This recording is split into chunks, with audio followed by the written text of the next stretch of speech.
Hi friends and family. Got my tea.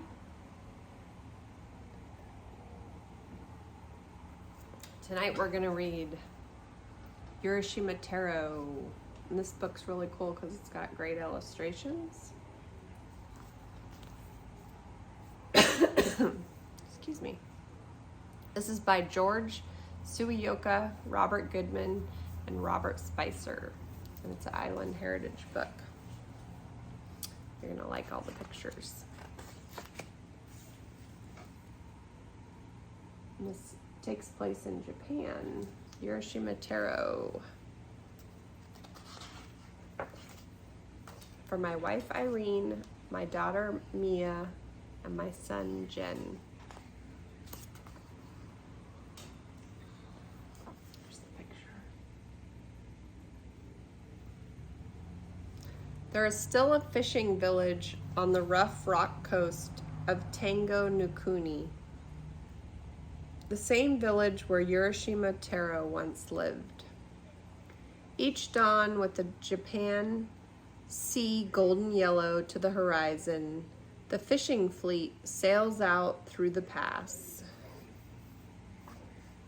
In the spring, the mountains behind the village blaze pink with cherry blossoms around the red torii.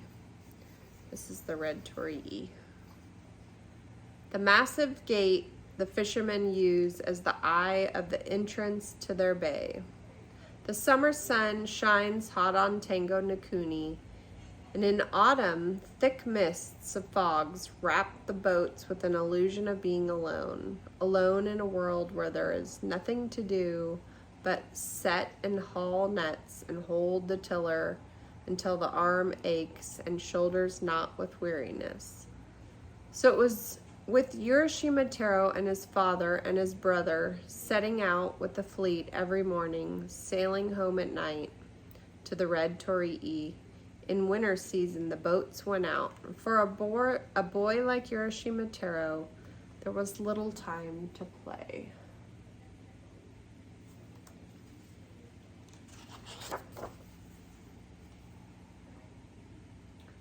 So this is their Japanese house. One morning when Urashima Taro stayed in the village to help his mother and grandmother, storm clouds gathered. Evening came and the fishing boats did not return. In worried silence, the three ate the dried fish, the pickled vegetable, the boiled rice, and the tea. Like the hard work, never varied. The soji doors began to rattle in the rising wind. "Oh, KZ," whispered grandmother. The typhoon roared in from the sea. That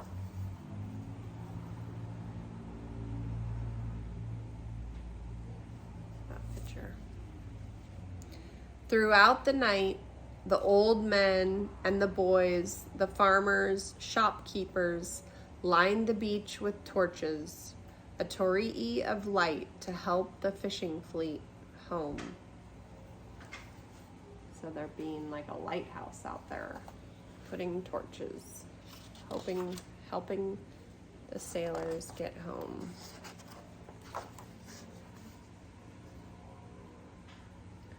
This looks like after the storm.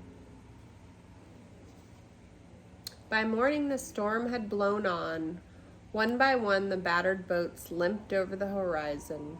Urashima Taro watched and waited all day for his father and brother, but the Urashima boat was among the three that did not return.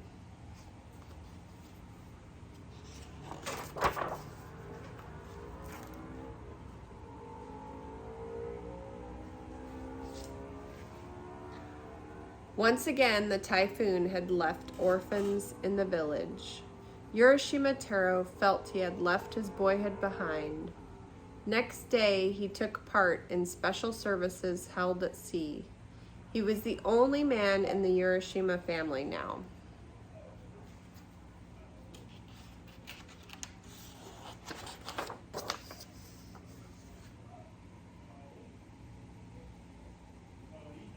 beach. He no longer saw his old friends. When he had any time, he wandered the beach in lonely solitude.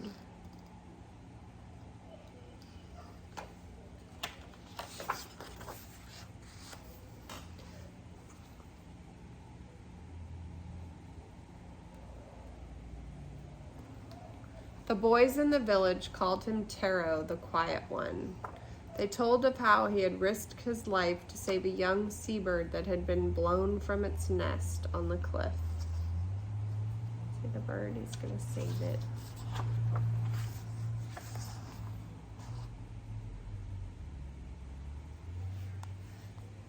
On the beach, Taro gathered stranded sea creatures to return to the life-giving, life-taking ocean. He thought much on these lonely walks about happiness. There seemed nothing in life he knew to tell him what happiness was, nothing except perhaps his dreams. What's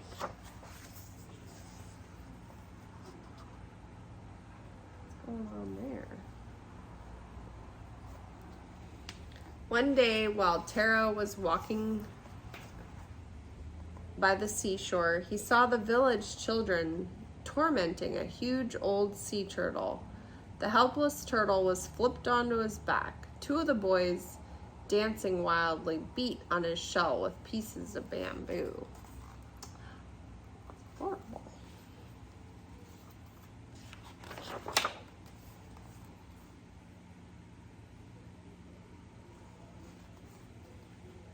Stop! Taro shouted. Stop! One boy raised his bamboo pole to hit Taro, but when he saw the great anger in Taro's face, he and the other children ran. With the help from Taro, the huge old turtle slipped quickly into the water and swam away.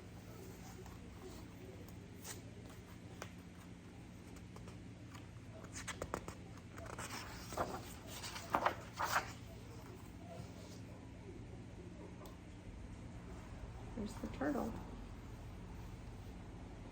A year of days passed with nothing special to mark them. Urashima Taro worked, he ate, he bathed in the ofuro in the evenings. Ofuro is like a wooden bathtub that the Japanese use. He slept, he rose to work again. One afternoon, out fishing, Taro felt drowsy from the warm sun and the rocking boat. A voice called to him from the ocean. Taro! Urashima Taro! He looked up and saw the huge old turtle swimming towards the boat. Do you remember me, Taro? Asked the turtle. Last year you saved my life. Now I wish to repay you. I have told my mistress, the sea princess, about Taro the quiet one. She is the daughter of the Dragon King and has asked me to bring you to her castle. It's different from anything you have known, a place the human eyes have never seen. So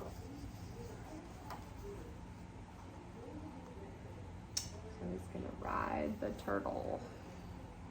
Eagerly, Urashima climbed on the turtle's back. Down, down, down they went into the blue-green water. Look at that pretty illustration. The red coral and the whales. Taro gazed with wonder as the great turtle swam through clouds of shiny fish. Squid shot by, trailing slivery tentacles. See the big squid? Kelp forests 100 feet high opened their waving arms to let them pass. Here's the kelp back in there. And this is the coral. All the different fish. There's eels.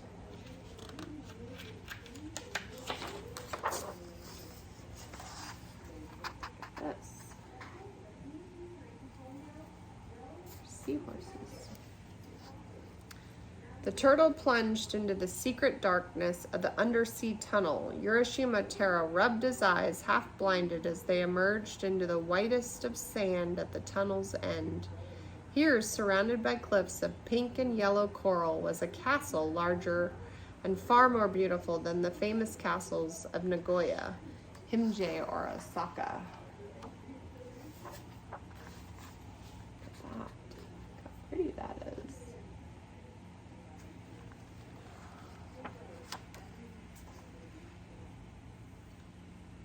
The pearl shell doors of the castles floated open. So see that it's like pearls open, and there's the princess. Look at, there's pearls, squid, octopus.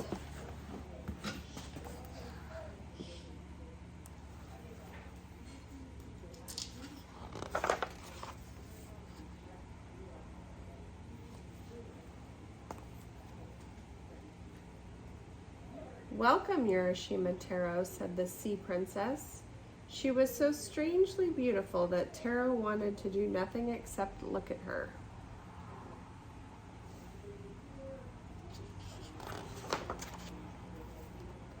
The sea princess led Taro to the banquet hall, where mermaids and eels balanced and danced on their tails. Needlefish swam in and out of the black sea urchin spines. Blue-eyed hermit crabs waved their tiny claws in ecstasy. Delicacy after delicacy was placed before Taro. So see, they're kind of like mermaids. There's the big spiny sea urchin.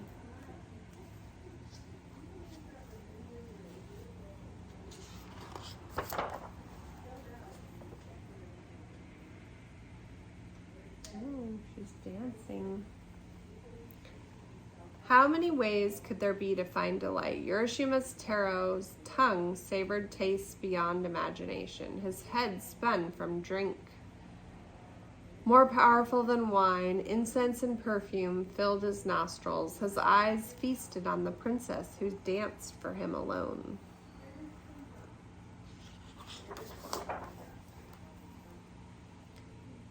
If time went by in this wondrous place, no clocks were there to measure it. What's that? We're riding seahorses. I love that picture.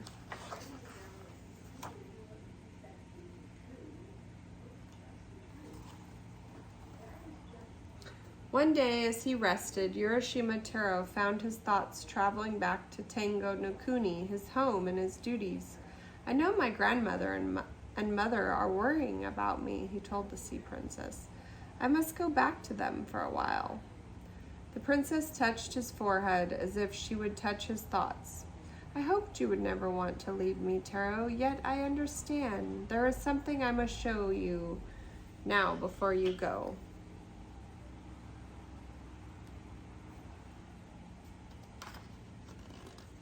Look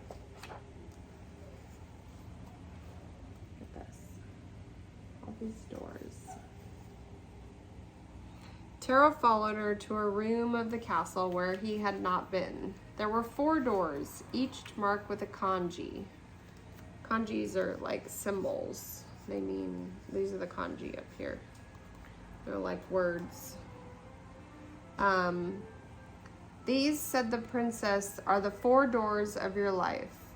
There are your world, my beloved, not of mine, nor of the special world we have shared, and we have two shared. So he has to pick which door he's going to go through.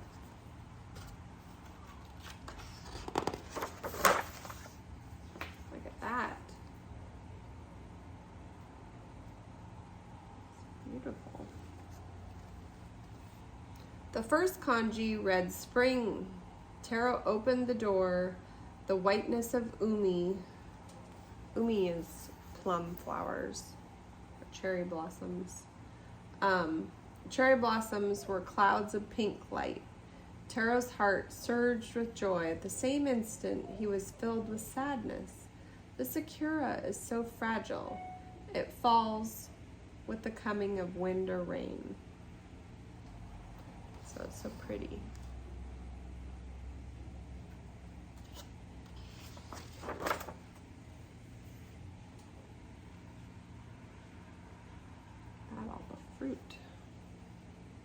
The second kanji was summer. From its threshold, the fragrance of ripe fruits, grapes, biwa, peaches, figs perfumed the air. How satisfying, how beautiful. Everything tastes so delicious, said Taro, but harvest never lasts that long.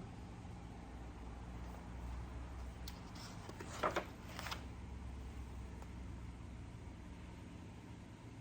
one looks like fall. The western door, autumn open to Momiji, blazing maple and warm scene, all browns and gold. This too makes me both sad and happy, said Taro. How quickly the autumn colors fade and go. So pretty.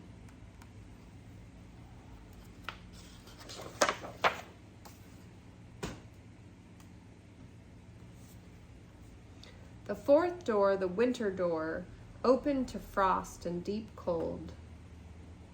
Matsu, the sturdy pine, held a burden of snow on its long needle branches. The mountains were white. Here it's such quiet, such peace, Taro said.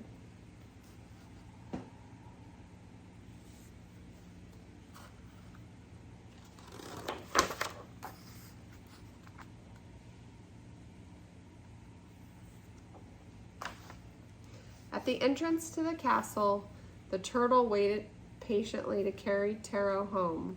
As he prepared to leave, the princess gave Taro a box carved from pink coral that felt like satin.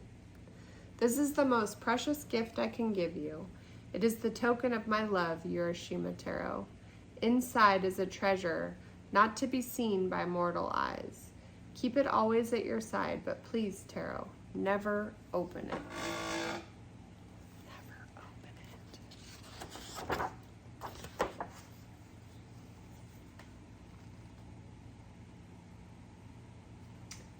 The sea turtle. I rode the sea turtle back.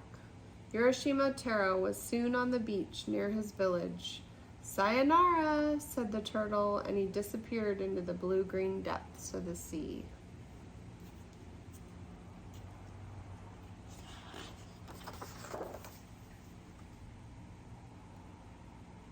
There's the big tree.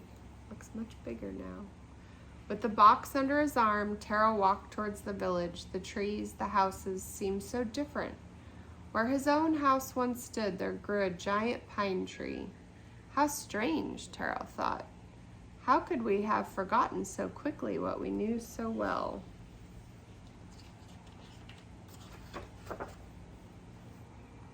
Villagers came and gathered around him. They stared. Where are you from? One asked.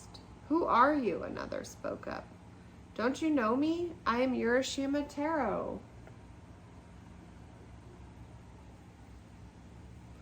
No one by that name lives here, they answered. Wait, said an old man. I remember my grandfather once told me a story about a young fisherman. He too was named Urashima, but he drowned at sea 300 years ago. 300 years ago? He's been gone that long.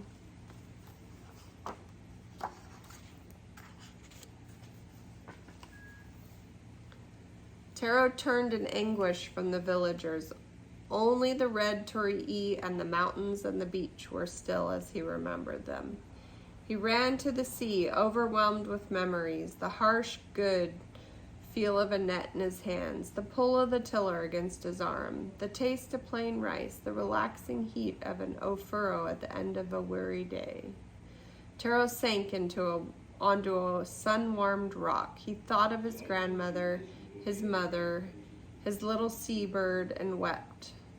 All that was left to him in this world was the pink coral box, the sea princess' gift. How he yearned to be back in her undersea castle. Forgetting her warning, he carefully opened the lid. A wisp of smoke rose from the open box. As quickly as the motion of light and the air, Urashima Taro saw the pink fire of sakura, tasted summer fruit, touched the crisp leaves of blazing momiji.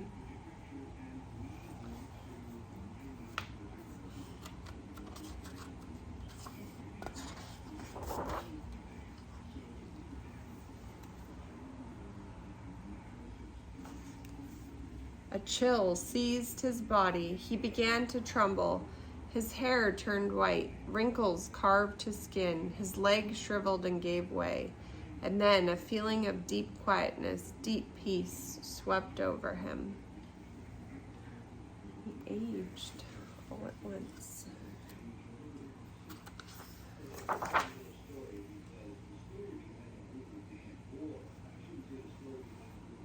Like the red torii, the Oaxaca still stands on the rough rock coast of Tango no Kuni. Urashima Taro, Shakuhokai as its legend, is a reminder to men everywhere of Urashima Taro, who left the life of the real world to seek the treasure happiness in the sea.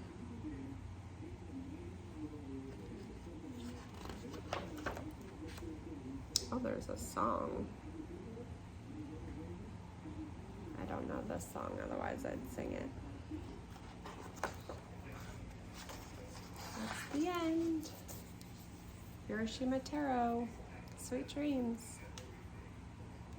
Thanks for watching Grandma Alicia's Storytime. Remember to subscribe, and if you feel like it, you can comment your favorite book below, or tell us what you thought about the book we just read. Thank you.